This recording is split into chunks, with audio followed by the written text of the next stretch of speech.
Bonjour, bienvenue dans le rendez-vous politique des Indes Radio, Métro News et LCI.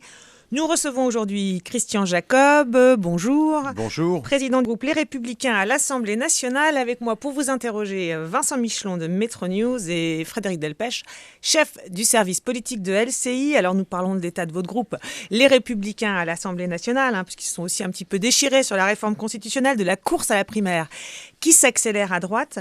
Mais d'abord, la mise en examen pour dépassement des comptes de campagne de Nicolas Sarkozy. Il a aussi le statut de témoin assisté sur le volet Big Malion de l'affaire. C'est un coup dur pour le président de votre parti? Bon, tout d'abord, je ne vais pas commenter une affaire de justice, je ne l'ai jamais fait, je ne vais pas commencer aujourd'hui. Je note simplement que sur la mise en examen sur le dépassement des comptes de campagne, elle a déjà fait l'objet à la fois d'un jugement et d'une sanction, puisque c'était par le Conseil constitutionnel. Et partant du principe qu'on ne peut pas juger deux fois la même chose, bon, je crois qu'il y a un recours qui est engagé. Maintenant, laissons la justice faire son travail. Voilà. Mais sur le calendrier, est-ce que vous diriez que c'est une coïncidence que la justice mette en examen aujourd'hui Nicolas Sarkozy? Je ne commente pas. Alors, on va parler plutôt de Nicolas Sarkozy dans la primaire. Est-ce que ça peut être un handicap pour sa candidature éventuelle à la primaire des Républicains, cette mise en examen? Il y en a déjà une autre mise en examen, c'est la deuxième. Est-ce que ça peut être un handicap? Il a déjà fait l'objet de non-lieu sur d'autres mises en examen aussi, donc laissons la justice faire son travail. Le temps de la primaire, on n'y est pas encore. Bon, je sais qu'il y a une certaine forme d'accélération et la médiatisation veut favoriser l'accélération des choses. La réalité, c'est que le dépôt des candidatures pour la primaire, c'est au mois de septembre. Et là, nous sommes dans ce premier semestre, qui est un premier semestre utile à la fois sur le travail parlementaire, mais aussi au sein de notre famille politique, où convention après convention, après le Conseil national de ce week-end, on avance sur la constitution du projet politique. Oui, mais enfin, on voit bien que le temps judiciaire est long, que ça peut se prolonger. Est-ce que quand même, c'est compatible, et là on n'est pas sur le plan judiciaire, on est sur le plan politique, d'être candidat à une primaire et en même temps mis en examen pour dépassement des comptes de campagne, en étant candidat à la même élection. Oui, mais enfin bon... On est sur un peut volet tirer à boulet rouge en permanence. Simplement, d'abord une mise en examen, ça n'est pas une condamnation. Ensuite, encore une fois, le dépassement des comptes a fait l'objet pour Nicolas Sarkozy d'une condamnation avec une amende dont il s'est acquitté. Donc c'est un non-événement pour vous? Il y a un recours. C'est un non-événement? Je ne dis pas que c'est un non-événement. Alors c'est quoi? Écoutez, c'est la justice qui fait son travail. Et à partir du moment où ça n'est pas, dans le rôle, de mon point de vue, d'un responsable politique de commenter une décision, donc on peut passer beaucoup de temps dessus, mais je ne la commenterai pas davantage. Moi, simplement sur un plan plus personnel, ce que je veux dire à Nicolas Sarkozy et le faire au nom d'un groupe parlementaire, c'est lui apporter notre soutien entier, témoignage de soutien, d'affection, d'amitié de la part de tous les parlementaires de son groupe. Juste pour être clair et précis, pour vous, ça n'empêche pas Nicolas Sarkozy d'être candidat à la primaire, c'est mis en examen? On n'est pas dans une condamnation et le temps de la candidature à la primaire, c'est au mois de septembre. Donc, une mise en examen, ce n'est pas une condamnation et en rien, une mise en examen pourrait empêcher, mais je veux dire, on n'en est pas là. D'ailleurs, elle fait l'objet d'un recours. Donc, mais moi, j'invite quand même l'ensemble des commentateurs à être très prudents sur le sujet. Regardez comment le recours va se dérouler sur cette mise en examen. Ce que vous dites, c'est que là, ça n'empêcherait pas, dans l'état actuel des choses, pour vous, une candidature à la primaire. Parce bien évidemment que non, puisque c'est la présomption d'innocence qui vaut. Enfin, je veux dire, ou alors ça veut dire qu'on remet en cause la présomption d'innocence. Non, mais on peut décider politiquement qu'étant mis en examen, c'est compliqué. Soit il y a présomption d'innocence, soit il n'y a pas présomption d'innocence. Il y a présomption d'innocence, et qui plus est, il y a un recours contre cette mise en examen qui me paraît particulièrement fondé. Bon, nous verrons à l'arrivée. Parce que Jean-François Copé, qui lui, du coup, s'est déclaré candidat à la primaire après avoir été blanchi dans cette affaire Big Malion, a dit qu'il ne se serait pas présenté s'il avait été mis en examen. C'est sa position. Voilà, moi, je crois en la présomption d'innocence. Et d'ailleurs, Jean-François Copé, dans cette affaire, il a été, enfin ce qu'il dit, j'ai été le bouc émissaire, le coupable idéal. Comme quoi, il faut toujours être prudent sur le déchaînement médiatique. Tout ça doit amener à beaucoup de responsabilités et à la présomption d'innocence. Justement, Jean-François Copé est sous statut de témoin assisté, d'ailleurs, comme l'est en fait Nicolas Sarkozy sur le reste de l'affaire. Comment vous avez perçu la déclaration de candidature de Jean-François Copé dimanche soir ?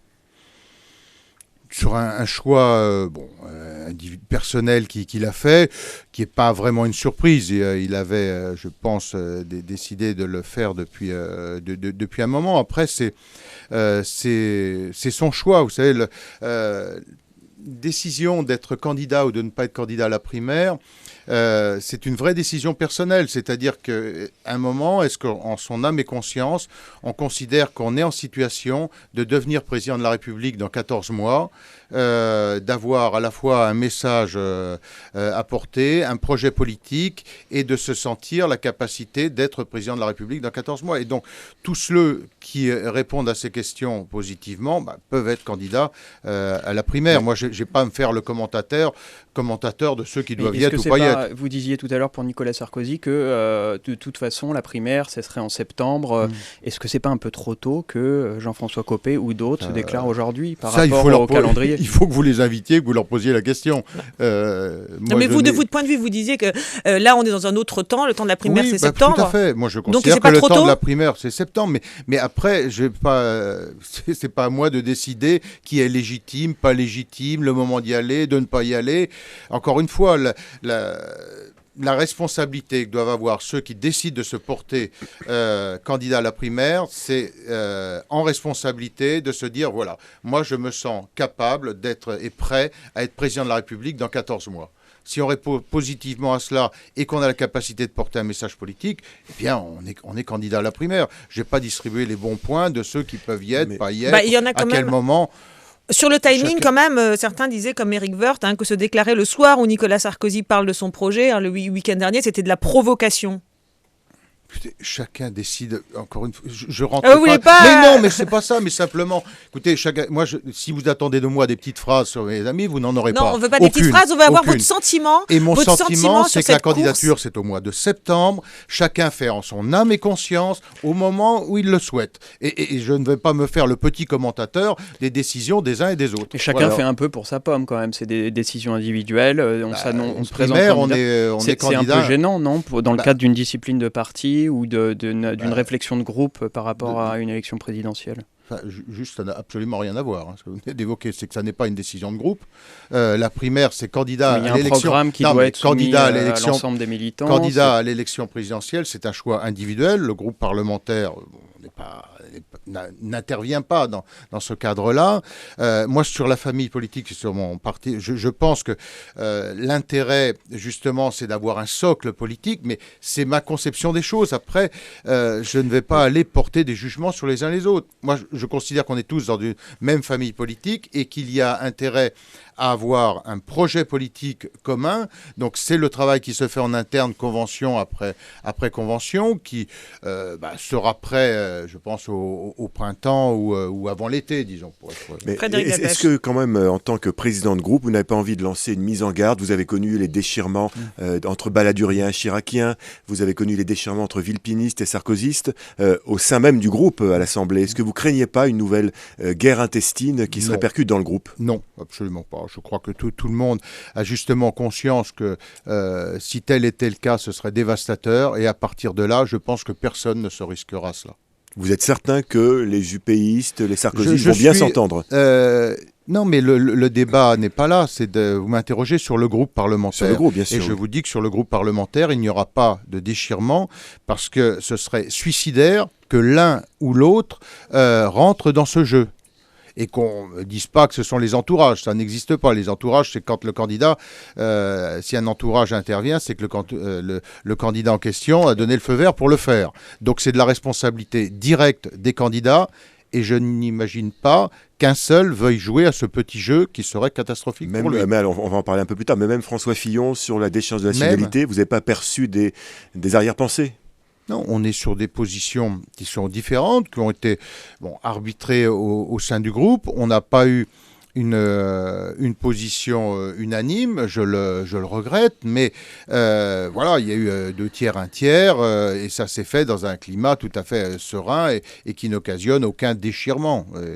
Et encore une fois, personne ne jouera cela. Alors, c'est pas le temps de la primaire, vous dites-vous, mais en tout cas, c'est déjà le temps des soutiens pour certains, hein, avec Jean-Pierre Raffarin qui s'est prononcé ce week-end encore, décidément, beaucoup de choses le week-end dernier, pour soutenir Alain Juppé. Il y a une logique pour les anciens chiraciens à soutenir Alain Juppé ? dont vous faites partie d'ailleurs? Non, c'est être chiracien, c'est attaché à Jacques Chirac. Et vous savez qu'en politique, l'héritage n'existe pas. Ce que l'on a, on l'a pris à un autre. C'est le principe des élections. Et donc chacun est libre de le faire en son âme et conscience. Là aussi, pour ce qui est de Jean-Pierre Raffarin, c'est pas vraiment un scoop qu'il se sente proche d'Alain Juppé. Il l'avait dit à plusieurs reprises. Et le fait qu'il l'exprime maintenant? C'est sa décision, je sais pas. Voilà.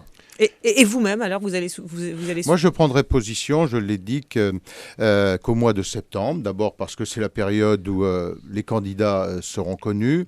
Et pour le moment, je me concentre sur une chose, c'est le groupe parlementaire, l'unité du groupe parlementaire, le travail parlementaire, d'opposition au gouvernement, de propositions.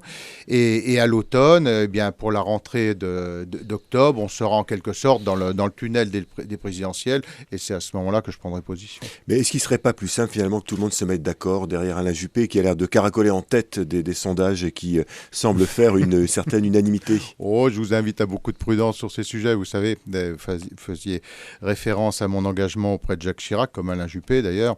On a vu beaucoup de rebondissements. Souvenez-vous de la campagne de 95, quand vos confrères interrogeaient Jacques Chirac en lui demandant si c'était bien sérieux de maintenir sa candidature quand même, et il ne ferait pas mieux de renoncer.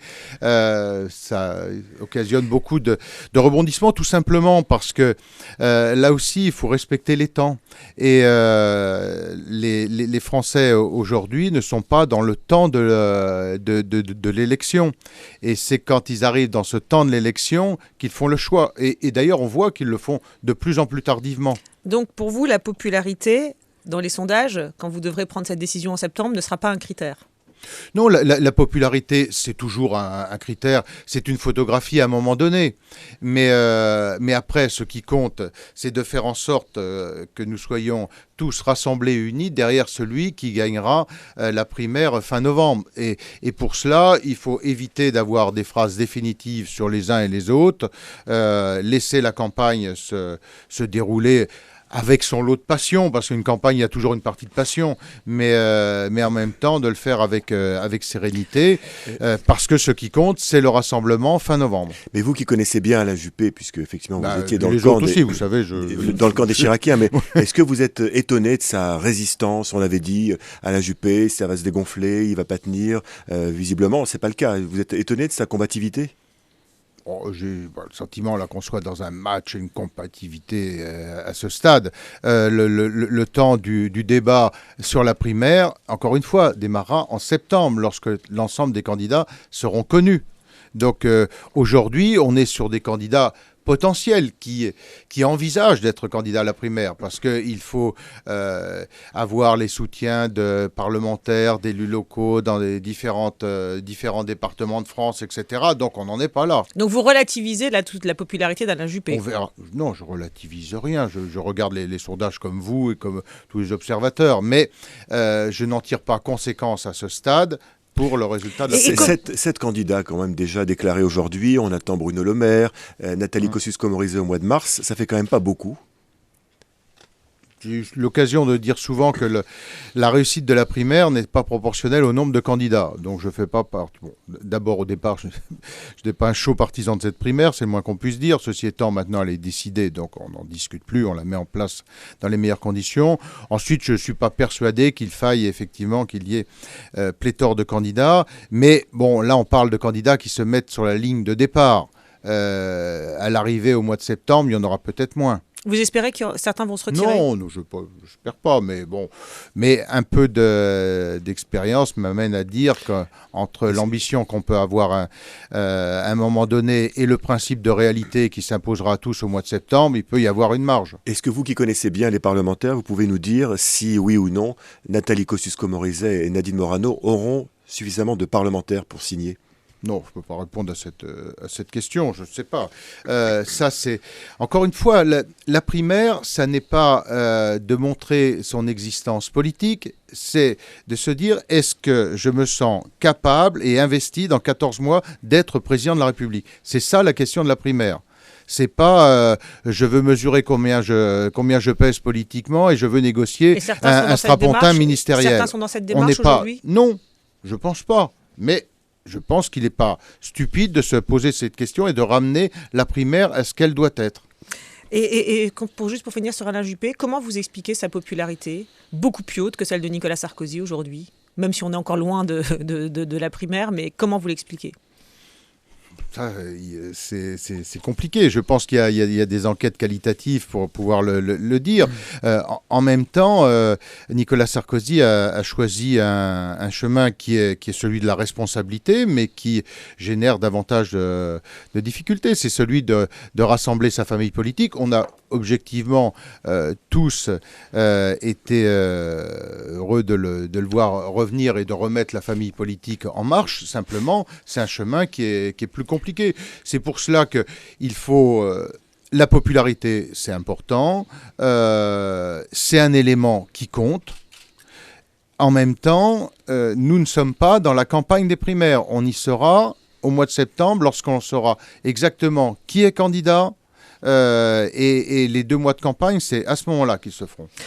Je vous ramène encore une fois au passé, mais en 94-95, il y avait eu un tout sauf Balladur qui s'était mis en place au sein de votre famille politique. Est-ce que vous voyez venir un tout sauf Nicolas Sarkozy? Il y avait d'abord un tout sauf Chirac. Je vous rappelle quand même que Chirac était fin janvier à 13,5 dans les sondages et que vos confrères passaient leur temps à l'interroger en lui demandant si c'était sérieux d'être candidat. C'était ça la réalité. Oui. De la campagne de 95. Et il y a eu à un moment un retournement de situation où l'établissement parisien a dû prendre en compte la réalité de la France réelle, c'est-à-dire la France des provinces, la France des campagnes, la France des villes moyennes, qui s'est mobilisée et qui a reconnu les qualités de Jacques Chirac. C'est comme ça que s'est passée cette campagne et ce bouleversement, on l'avait eu fin janvier, début février. Oui, très tard. Et quand même, là, sur l'état du parti actuellement, parce que ce week-end, Luc Châtel, soutenu par Nicolas Sarkozy, a été élu ric-rac face à Michel Alliot-Marie, président du Conseil national des Républicains, 55,3%. Est-ce que vous n'y voyez pas un signe quand même de l'affaiblissement de Nicolas Sarkozy dans le parti? Attendez, vous êtes extraordinaire quand même. Ah bon, pourquoi? Pourquoi? Non, mais d'abord, on a été sur des... on a eu une élection qui, je crois, c'est très bien passé.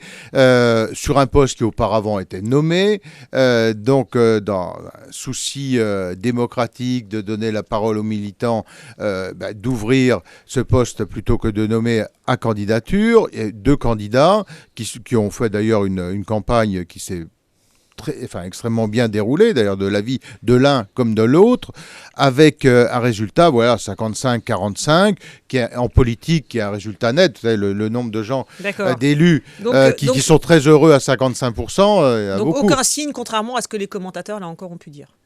Oui, parce que et c'est normal, je veux dire, il faut accepter qu'il y ait un débat démocratique et une campagne qui se passe bien et un score 10 points d'écart. Alors on peut dire que c'est serré, mais si lorsqu'on fait de la politique, on considère que c'est une belle victoire. Vincent Michelon. En parlant de démocratie interne, Nicolas Sarkozy veut faire valider le programme par les militants. Est-ce que vous trouvez que c'est une bonne idée de procéder comme ça ? C'est pas le programme, c'est un projet politique. Je pense qu'une famille qui n'a pas de projet politique est une famille politique qui n'existe pas. Mais avant la primaire, c'est ça la question. C'est parce que c'est avant la primaire, donc c'est-à-dire que le candidat aura les mains liées. il n'a pas les mains liées, mais je veux dire, si on n'est pas d'accord entre nous sur les grands sujets que sont la défense, la sécurité, la politique économique, la politique sociale, la politique familiale, ça veut dire qu'on n'a rien à faire dans une même famille politique. Donc c'est le minimum, et c'est vraiment le rôle d'une famille politique que d'avoir un socle commun. Si on ne se retrouve pas là-dedans, qu'est-ce que l'on fait ensemble ? Et je pense qu'il n'y aura aucun problème pour se retrouver, parce qu'on voit bien que sur le temps de travail, sur le coût du travail, sur la politique de défense, de sécurité ou autre, à 90 ou 95%, on est tous à peu près sur la même ligne. Donc c'est pas un problème pour les candidats à la primaire que il faut rassembler ça. Non, moi, je crois que c'est nécessaire. Enfin, une famille politique qui ne le ferait pas, à quoi elle sert ? Et ce projet, il sera prêt quand, en fait, cette sorte de socle de doctrine pour le candidat de la droite? Là, l'idée, c'est de l'envoyer dans les fédérations au mois de mars, avec un retour, je pense, avril ou fin avril, disons avant l'été, quoi. Et alors là, on est sur le programme. Il y a aussi la question des investitures législatives qui pose question, puisque, et là, c'est un sujet qui vous intéresse directement. Nicolas Sarkozy veut que ce soit décidé avant l'été, ce qui est aussi une demande de l'UDI, alors que les entourages, mais là encore, vous l'avez dit, les entourages, ça veut dire aussi les candidats à la primaire, plaident pour que ce soit après la primaire, au moment où le candidat sera désigné. Vous en pensez quoi de ce timing ? Moi, je pense qu'il faut effectivement le faire avant l'été, au moins pour la très grande majorité, pour des raisons simples. D'abord, l'ouverture des comptes de campagne, c'est 1 an avant. Donc, il est bien que les législatives seront en juin 2017. Il est important qu'en juin 2016, la plupart des candidats le sachent pour pouvoir organiser leur compte de campagne. Ensuite, c'est assez facile à faire. D'abord, dans la plupart des circonscriptions qui sont détenues aujourd'hui par des républicains, puisqu'il y a une grande majorité des candidats qui vont repartir, et ailleurs, là où on est en conquête de circonscription, il y a justement besoin que nos candidats sachent assez tôt qui est investi, parce que sinon on va générer des envies et on risque de se retrouver en janvier ou en février avec plusieurs candidats qui considèrent avoir légitimité pour y aller, donc d'avoir des risques de primaires internes qui ne seraient pas bons. Non. Partout on peut le faire, à mon avis, on a intérêt à le faire avant l'été. Alors, peut-être qu'il restera quelques cas difficiles à juger après. On le fera après. Mais, vous savez, le système d'investiture, ça n'est pas le fait du prince. C'est une commission d'investiture. Le prince, c'est le candidat, oui. C'est une commission d'investiture qui a été composée, d'ailleurs, avant que Nicolas Sarkozy soit président, puisqu'elle était composée à l'époque où on avait le triumvirat, donc François Fillon, Alain Juppé et Jean-Pierre Raffarin, qui présidaient notre mouvement. Donc c'est eux qui ont composé cette commission d'investiture. Il y a eu 2 ou 3 modifications ensuite votées à l'unanimité, donc avec une commission de, je ne sais pas, plus de 65 membres. Donc les choses se font, je veux dire, toujours dans un climat consensuel. On a toujours 5 ou 10% de cas un peu difficiles. On les aura. D'accord, aussi. mais globalement, vous êtes pour avant l'été. Alors, Christian Jacob, invité du rendez-vous politique des Indes Radio, Métro News et LCI. On va revenir à l'Assemblée nationale, où un des prochains textes sera celui sur la réforme du Code du travail. Il y a des pistes d'ailleurs qui ont été évoquées par la ministre, notamment celui de la dégressivité de l'assurance chômage, qu'on retrouve d'ailleurs dans le programme de plusieurs candidats, la primaire des Républicains. Ça, c'est un point que vous pourriez soutenir ? Tout d'abord, l'expérience avec ce gouvernement nous a amené à être très prudents et d'attendre de voir les textes, parce qu'on est quand même dans des ouvertures qui sont assez amusantes. Vous savez, vous avez entendu sur les 35 heures, on remet en cause les 35 heures, mais on ne touche pas au temps légal. Le temps de travail légal, ça va être compliqué. On est sur la remise en cause des indemnités chômage, mais on ne touche ni à leur montant ni à leur durée. Ça va être là aussi compliqué. Donc, entre les effets d'annonce et la réalité du texte, attendons de voir le texte. Ce qui est certain, c'est qu'il faut aller vers davantage de flexibilité. C'est pour ça que nous sommes favorables à des accords d'entreprise. et que sur le système d'indemnisation du chômage, on voit bien que dans les pays qui ont réussi à inverser la courbe du chômage, ils sont quand même nombreux à avoir réussi à le faire, ça s'est souvent traduit par une durée d'indemnisation moins longue et un système plus dégressif, mais aussi avec un accompagnement beaucoup plus important des demandeurs d'emploi, notamment sur la formation. Il y a notamment une mesure sur laquelle le gouvernement a l'air de plancher, c'est l'assouplissement du licenciement économique, peut-être en donnant des critères plus précis à l'employeur. Est-ce que vous soutenez une mesure de ce type-là si elle est présentée? Oui, voilà, vous faites bien d'annoncer si elle est présentée, parce que je crois que rien... c'est quand même une piste présentée oui, comme oui, sérieuse, oui, mais enfin, il doit y avoir 350 pistes ouvertes, donc à l'arrivée, on verra bien ce qu'il y a dedans. Moi, je pense qu'on a intérêt à aller vers un système de contrat de travail à droit proportionnel, c'est-à-dire qu'en fonction de la durée que vous avez fait de travail dans l'entreprise, vous avez un montant d'indemnisation qui est calculé automatiquement, ce qui permettrait d'aller les prud'hommes et encore une fois de faciliter l'embauche, parce qu'il y a quand même aujourd'hui un vrai frein à l'embauche pour beaucoup d'entreprises qui se disent mais si mon carnet de commandes se vide, je n'ai pas de capacité de licenciement ou je n'ai pas de capacité d'accord défensif, c'est-à-dire de diminuer le temps de travail pour encaisser les périodes de crise.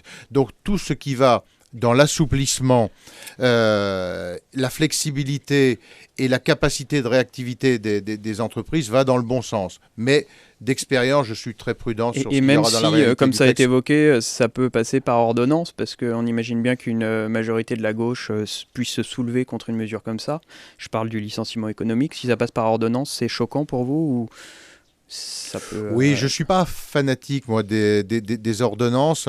D'abord parce que la réalité montre qu'on ne gagne pas toujours du temps avec les ordonnances, puisque vous avez une première loi d'habilitation à faire passer, donc vous avez un débat à l'Assemblée, vous en avez un deuxième sur l'application, et en fait, on ne gagne pas de temps et on frustre, on squeeze un peu le débat au Parlement. Donc, je ne suis pas sûr que les ordonnances soient la Donc il vaut mieux convaincre la majorité de gauche quand on est le gouvernement d'adopter ces mesures-là. Quand on est au gouvernement, il faut... Mais sans le renfort, c'est la question du renfort du groupe Les Républicains. Jean-Pierre Raffarin proposait un pacte républicain pour l'emploi, l'idée qu'il puisse y avoir aussi un soutien sur certaines mesures de votre groupe. Est-ce que là, il y a des points où vous pourriez annoncer, voilà, ça on soutiendrait, on serait prêt à faire ce pacte? Oui, sauf qu'on est sur des visions qui sont quand même jusqu'à aujourd'hui diamétralement opposés avec la gauche sur l'emploi. Nous, on est dans une logique de valorisation du travail, ce qui veut dire qu'on est favorable à l'allongement des cotisations sur la durée de cotisation sur les retraites, alors que la gauche est pour baisser les pensions et augmenter les cotisations. On est favorable aux accords d'entreprise sur le temps de travail. D'accord, donc il y a des vraies différences. La gauche est toujours opposée. Il y a un vrai clivage. Même avec Macron, Juppé dit qu'Emmanuel Macron, il aurait pu le prendre au gouvernement. Même avec Macron, vous dites Emmanuel Macron, il y a des vrais clivages? C'est-à-dire que Macron, où est la réalité de l'action de Macron? C'est-à-dire que si on est effectivement dans un concours d'élégance ou d'éloquence, pourquoi pas? Mais si on est dans la nécessité qui est celle d'un ministre, la capacité à décider à faire voter un texte, Macron est inexistant. Macron, c'est de la prose. C'est un texte de 400 articles qui ne sert fichtrement à rien par rapport à l'ambition affichée. Alors, tant qu'il s'agit d'être dans le verbe et dans le geste, Macron est formidable. Mais lorsqu'il s'agit d'être dans l'action, il est totalement inexistant. Frédéric Delpech, sur le remaniement. Alors hier, donc, on a retrouvé Jean-Marc Ayrault sur les bancs du gouvernement. Est-ce que, pour vous, c'était un retour plutôt bienvenu ? Un retour compliqué, c'est le moins qu'on puisse dire, pour un Premier ministre qui a été sorti à coups de butoir par Manuel Valls. Revenir aujourd'hui dans les conditions où il revient, tout cela est assez compliqué, avec qui plus est sur le projet qui est celui qui caractérise une grande partie de son engagement politique. Je pense à l'aéroport de Notre-Dame-des-Landes, faire entrer 3 écologistes qui sont radicalement opposés à cela, avec un président de la République incapable de trancher comme d'habitude, qui nous fait une proposition de référendum qui est en fait « je suis votre chef, donc je vous suis ». C'est-à-dire qu'on est quand même sur quelque chose d'invraisemblable, Notre-Dame-des-Landes. On est sur une décision qui est prise. qui est annoncé par le Premier ministre, qui est purgé de tous les recours. Et là, François Hollande, en même temps qu'il fait revenir Jean-Marc Ayrault au gouvernement, dit finalement, on va faire un référendum. Ah, c'est pas une concession aux écologistes, en fait, c'est une concession. C'est une incapacité à décider. C'est ça qui est dramatique. C'est-à-dire qu'on est dans des petits calculs politiciens et un président qui est, par son incapacité à trancher, qui est absolument pas au niveau des responsabilités qui devraient être les siennes. Mais ce qui est vrai là... Il va se tenir ce référendum ? Écoutez, j'en sais rien. Emmanuel Valls a dit hier, d'ici un mois, on connaîtra les modalités. Ouais, parce qu'il semble que sur le plan juridique, les bases soient assez fragiles, hein, si j'ai bien compris. Bon, je n'ai pas tous les éléments sur ce sujet, mais ce que j'entends, c'est qu'il y a quand même quelques fragilités juridiques à le faire. Mais est-ce que vous pensez que donc, si ce référendum se tient, qu'il y a une décision, enfin en tout cas un choix qui est fait par ceux qui s'expriment, est-ce qu'il faut que l'État respecte ce choix ? Non, je crois surtout qu'on est dans un Xème écran de fumée de la part du gouvernement au moment où, par exemple, on a une crise agricole sans précédent. On y reviendra sur la crise agricole. On l'a rarement vu, avec là aussi un président de la République qui est dans l'impréparation totale, qui n'a absolument pas pris la mesure de cette crise. On nous met des écrans de fumée avec ce référendum qui va encore occuper l'espace médiatico-politique pendant plusieurs semaines. Pourquoi à l'arrivée ? Pourquoi ? Alors pour revenir à Jean-Marc Ayrault, est-ce que, en tout cas, positivement, vous pensez que ça peut contribuer à resserrer l'axe franco-allemand? Parce qu'on a quand même entendu des déclarations très dures de Manuel Valls ce week-end contre Angela Merkel, notamment sur la crise des migrants. Alors est-ce que le retour de Jean-Marc Ayrault, qui parle couramment allemand notamment, est une bonne chose? Écoutez, s'il suffisait d'être un prof d'allemand au Quai d'Orsay pour rapprocher la France de l'Allemagne, ça se saurait, quoi. Il faut quand même ramener les choses à ce qu'elles sont. La politique étrangère, c'est le président de la République qui l'a définie. Si le président de la République n'est pas capable de fixer un axe précis, demandons pas à ses ministres de le faire. Mais qu'est-ce que vous avez pensé de ces déclarations de Manuel Valls sur Angela Merkel ? Je pense qu'on est dans des opérations de communication, comme l'est dans 80% de son temps ou 90% de son temps Manuel Valls. Et je crois que le fait de ne pas avoir, depuis le départ, travaillé sérieusement avec les Allemands, comme l'ont fait tous les prédécesseurs de François Hollande, qu'ils s'appellent Nicolas Sarkozy, Jacques Chirac, François Mitterrand, on a toujours été dans cet axe solide où jamais l'un n'a pris position sans que c'est fait l'objet de discussions. Or, on a laissé Mme Merkel seule face à la crise des migrants à un moment. Ensuite, elle a eu son flot de critiques justifiées, d'ailleurs, on a été nous les premiers à le faire, mais ce qui est assez invraisemblable, c'est ce pas de deux en permanence, c'est-à-dire que François Hollande est celui qui aurait été incapable de maintenir cet axe franco-allemand qui a fait la réussite de l'Europe depuis qu'elle existe, et auquel se sont prêtés tous les présidents de la République de la Ve. C'est le seul à être dans ce pas de deux permanent. Et Jean-Marc Ayrault n'y changera rien, vous dites. Non, je pense que non.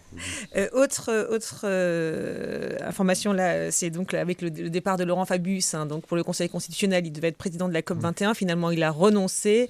Alors, ce qui a fait le bonheur de Ségolène Royal qui reprend le poste. Un commentaire là-dessus ?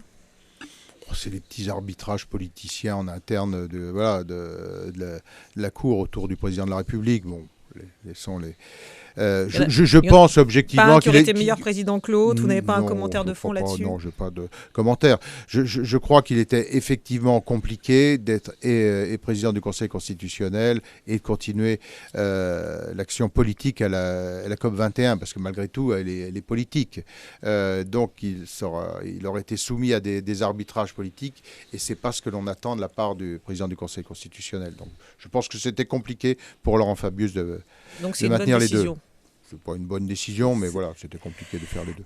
Christian Jacob, invité du rendez-vous politique des Indes Radio, Métro News et LCI. Alors, on en vient maintenant à la commission d'enquête parlementaire sur les attentats de Paris. Vincent Michelon, commission que vous aviez réclamée. Vous l'aviez appelée vos voeux, je crois, en janvier. Elle a été lancée depuis lundi. Il y a eu les premières auditions de victimes et de familles de victimes. Qu'est-ce que vous en attendez de cette commission d'enquête sur les attentats de novembre ? Moi, je l'avais annoncé après les attentats. En même temps, j'avais souhaité que ça ne se fasse pas dans un esprit polémique. C'est la raison pour laquelle j'ai voulu laisser passer le temps des élections régionales et après les élections régionales passées, c'est-à-dire qu'on ne soit pas dans quelque chose qui soit l'objet qui soit un argument de campagne en pour, en contre, etc. Qu'on se déconnecte de tout cela de façon à la faire sur des bases sereines, ce qui est le cas.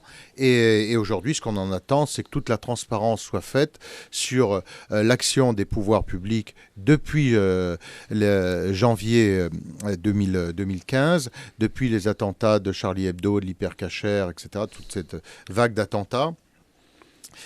La transparence complète, et à partir de cette transparence, en tirer des enseignements pour adapter au mieux l'action des services de l'État. Ce que vous dites, c'est qu'il faut que le François Hollande et Manuel Valls en tirent des conséquences et prennent un certain nombre de décisions à l'issue de cette commission. C'est à la commission de faire son travail, encore une fois, de transparence pour que les Français soient parfaitement informés de ce qui s'est passé, des actions, de l'action, de l'engagement des services de l'État. Et à l'issue de cela, charge à la commission de faire des propositions et ensuite, ce sera au gouvernement d'en tirer les conséquences, de les reprendre ou pas. Mais il faut y aller, là aussi, il faut respecter le temps. C'est-à-dire qu'aujourd'hui, on n'est pas dans le temps des propositions. D'abord, on est dans le temps de la transparence, de l'analyse des décisions qui ont été prises, comment elles ont été prises, pourquoi elles ont été prises, est-ce qu'elles ont été efficaces, est-ce qu'elles ne l'ont pas été. Et de tout cela, je fais toute confiance à la commission pour en tirer les enseignements nécessaires et donc faire des propositions. Est-ce que ça risque pas quand même de se finir comme un réquisitoire contre le gouvernement ?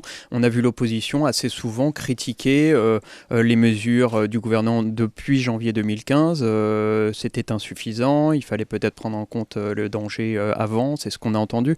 Est-ce que ça risque pas d'être un débat contre le gouvernement, contre ce qu'il a fait depuis le début de l'année ? Il faut accepter là-dessus d'avoir un débat critique, mais dans une commission... Sans briser l'unité nationale. Mais là, on n'est pas dans l'unité nationale. On est dans le devoir de transparence. Avec une commission paritaire à due proportion des différents groupes politiques qui siègent, avec des pouvoirs très importants, puisque d'abord, vous pouvez auditionner, les gens qui sont auditionnés peuvent le faire sous serment. Ensuite, il y a la possibilité de contrôle sur place et sur pièce, donc elle est dotée de pouvoirs d'investigation importants. Et donc, laissons la transparence se faire, laissons la commission avancer pour savoir les enseignements qu'elle pense pouvoir en tirer, et droite et gauche confondues. Tous les parlementaires sont là et font ce travail ensemble et feront des propositions à l'issue.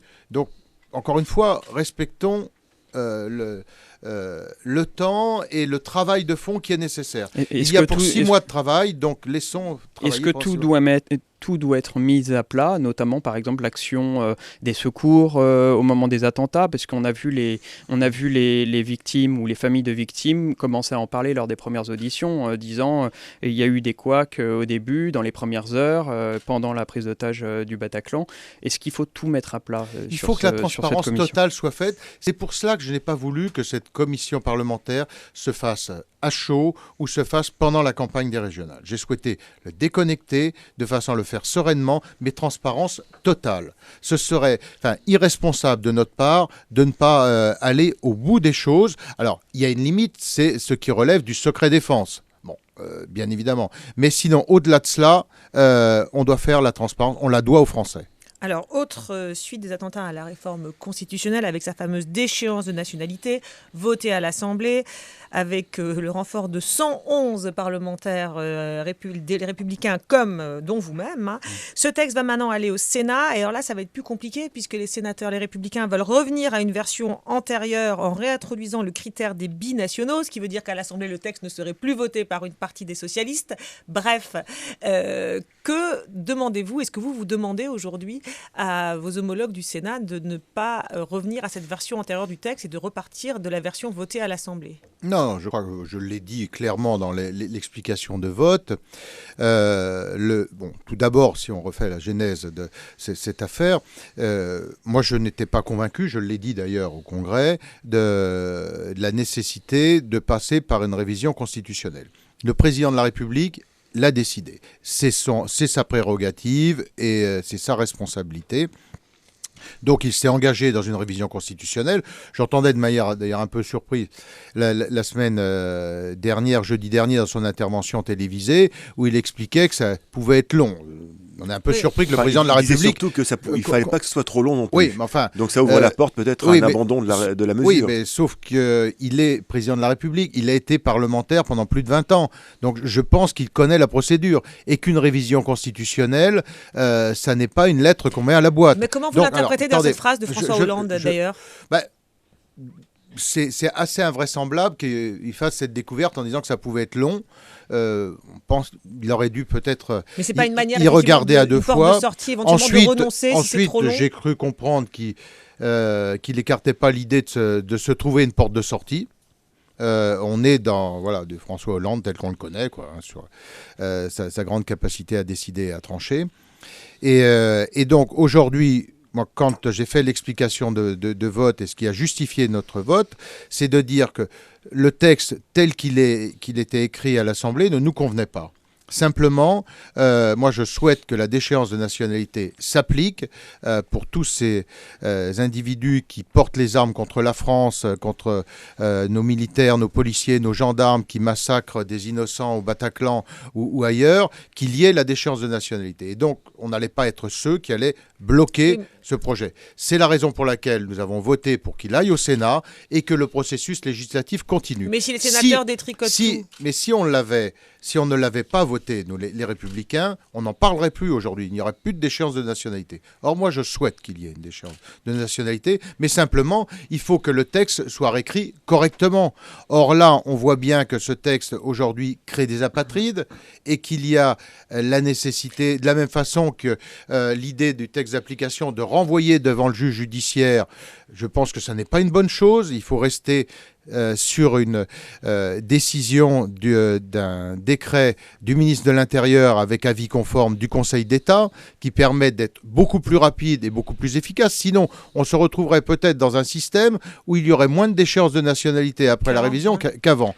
Donc, il est normal que les sénateurs réécrivent, et nous l'avons souhaité. Ce texte, c'est retour à la case départ. Ce texte ne sera pas forcément voté à l'Assemblée. Enfin, on ne comprend pas très bien là. Du coup, est-ce que... Non, ce qu'on ne comprend pas très bien, c'est le président de la République qui fait une annonce, semble-t-il, précipitée sans avoir mesuré ce qu'était la réalité d'une révision constitutionnelle. C'est quand même le constat que tout le monde fait aujourd'hui. Frédéric. Il modifie à 4 ou 5 reprises l'idée de ce texte. Il présente en Conseil des ministres un texte le 23 décembre. C'est le président de la République qui le présente avec avis du Conseil des ministres. Et après, il modifie ce texte. Donc je pense qu'il faut le réécrire correctement. Sinon, le bicamérisme ne sert à rien. Donc vous trouvez que finalement Nicolas Sarkozy a tort de faire pression sur Bruno Retailleau pour qu'il ne modifie pas le texte? Mais on n'est pas du tout dans ces idées de pression. Enfin, je ne sais pas d'où vous tenez ce genre de choses. Bon, on a eu un débat sur ce sujet ensemble. Le texte, on en a discuté en réunion de groupe et où nous avons pris la position de dire il faut majoritairement qu'on envoie le texte au Sénat de façon, et je l'ai dit, reprenez mes déclarations à l'explication de vote, elles sont inscrites au journal officiel, elles sont très claires de façon à ce qu'elles soient réécrites par la majorité de droite et du centre au Sénat. C'est mot pour mot ce que j'ai dit. Et vous êtes prêt, vous, à voter le texte réécrit par le Sénat? Tout à fait. Tout à fait. Christian Jacob, invité du rendez-vous politique des Indes radios Métro News LCI. Il nous reste une petite dizaine de minutes pour les questions des radios. Alors, la première s'adresse spécialiste des questions agricoles que vous êtes et elle nous vient de Radio Dreckland.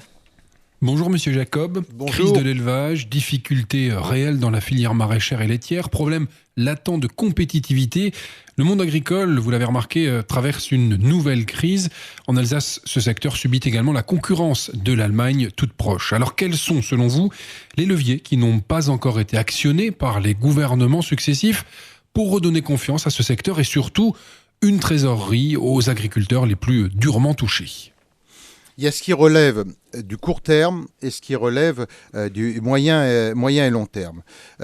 Sur le court terme, il faut qu'on aille vers à la fois des aides directes, immédiates. Pas de baisse des charges, pas la baisse des charges que veut... Si, non mais attendez, il y a le court terme et le moyen et long terme. Donc, je vais prendre 2 minutes pour expliquer les choses. Donc, la nécessité d'aides directes qui peuvent se faire par de l'annulation de charges, donc il y a différentes possibilités de le faire, et puis la nécessité de remonter les prix. Et ça, on est dans une situation invraisemblable. Moi, je me suis installé comme producteur de lait il y a 33 ans. Le prix du litre de lait qui m'était payé en tant que producteur était à 33 centimes d'euros, si je le convertis en euros à l'époque. Aujourd'hui, 33 ans après, il est à 27 centimes d'euros. Et donc, c'est là que je pense qu'il y a vraiment un manque de responsabilité et du président de la République et du Premier ministre qui n'ont pas pris ce dossier à bras-le-corps. Ils auraient dû convoquer immédiatement la grande distribution, les industries agroalimentaires et les représentants des producteurs. Et aujourd'hui, il faut accepter la grande distribution à une conduite irresponsable à l'égard des producteurs. Sur Bruxelles, ils auraient dû plus s'intéresser à la grande distribution. L'attitude est chercher le prix le plus bas est irresponsable. Ils sont en train de tuer toute l'agriculture. Dans 10 ans, on n'aura plus un producteur de lait si on continue de cette manière. Moi, je considère que les consommateurs peuvent acheter leur litre de lait 3 ou 4 centimes plus cher parce que c'est ça qui nous permet de maintenir un secteur de production. Si on n'a plus ça, il n'y aura plus un producteur de lait en France. Et de voir que le Premier ministre vous l'avez entendu combien de fois prononcer le mot agriculture. Il n'a absolument pas, il ne s'est pas intéressé une seule fois à ce sujet. Le président de la République non plus. Et ensuite, sur les mesures moyen et long terme, sur le Conseil des ministres européens, mais c'est lamentable. On est dans une impréparation totale. N'importe quel autre des prédécesseurs de François Hollande ou de Manuel Valls aurait fait un tour des capitales européennes. Au moment d'une crise comme celle-là, un Conseil des ministres, ça se prépare, ça ne s'improvise pas. Là, on était dans l'improvisation la plus totale, avec un ministre qui revient en disant « Bon, bah écoutez, on va se retrouver dans un mois ». Mais quel ridicule, c'est pathétique. C'est pathétique parce que au plus haut sommet de l'État, on se contrefiche de ce sujet. Et je trouve que là, il y a une irresponsabilité du gouvernement et du président de la République sur ce sujet. Ça devait être un sujet qui justifiait des tête-à-tête avec les chefs de gouvernement, les chefs d'État. Rien n'a été fait et on est dans l'impréparation. Et voilà le résultat auquel on est. Donc il y a la nécessité d'avancer encore une fois, sur le moyen et le long terme. Et nous avons fait des propositions sur une initiative du Sénat, d'une proposition de loi que nous avons repris à l'Assemblée. Et alors que d'ailleurs que les sénateurs socialistes s'étaient abstenus au Sénat, ils ont refusé, les députés de gauche ont refusé de voter ce texte à la demande de Stéphane Le Foll.